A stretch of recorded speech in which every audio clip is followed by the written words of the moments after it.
ഈശോ മിശിഹായ്ക്ക് സ്തുതിയായിരിക്കട്ടെ.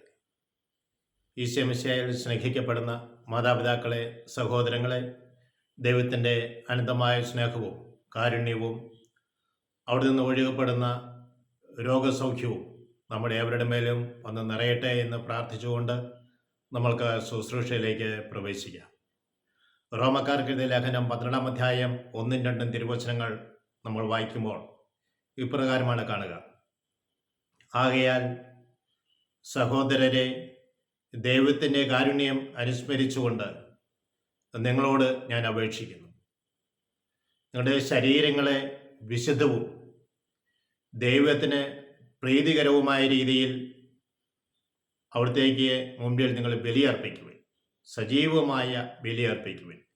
ഇതായിരിക്കണം നിങ്ങളുടെ യഥാർത്ഥമായ ആരാധന. അപ്പോൾ യഥാർത്ഥമായ ആരാധന എന്ന് പറയുന്നത് ഒന്നിൻ്റെ ശരീരത്തെ വിശുദ്ധമായി കാത്തു സൂക്ഷിക്കണം, വിശുദ്ധിയിലായിരിക്കണം. മറ്റൊന്ന്, ദൈവഹിതത്തിനനുസൃതമായി നിന്നെ തന്നെ ദൈവസന്നിധിയിൽ സമർപ്പണം ചെയ്യണം. ഹല്ലേലൂയ. തുടർന്ന് പറയുകയാണ്, നിങ്ങൾ ഈ ലോകത്തിന് അനുരൂപരാകരുത്. ഈ ലോകത്തിൻ്റെ ഹിതമനുസരിച്ചല്ല നമ്മൾ ജീവിക്കേണ്ടത്. ഈ ലോകം പലതും നമ്മളെ പറഞ്ഞു പഠിപ്പിക്കും. ഈ ലോകമല്ല നമ്മൾ നയിക്കുന്നത്. ലോകത്തിന് നിങ്ങൾ അനുരൂപരാകരുത്. നിങ്ങളുടെ മനസ്സിനെ നവീകരണം വഴി, നമ്മുടെ മനസ്സിനൊരു നവീകരണം വേണം.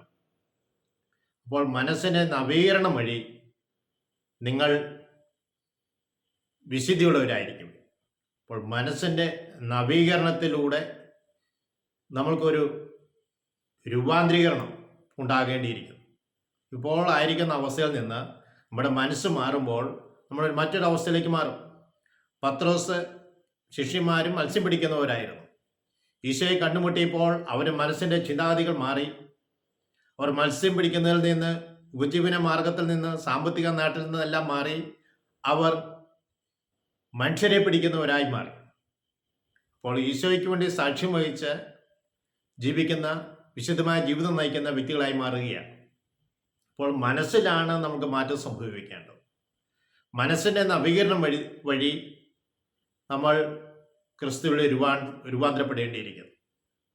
അപ്പോൾ ദൈവഹിതം എന്തെന്നും നല്ലതും പ്രീതിജനകവും പരിപൂർണമായതും എന്തെന്നും അപ്പോൾ നമ്മൾക്ക് മനസ്സിലാവും.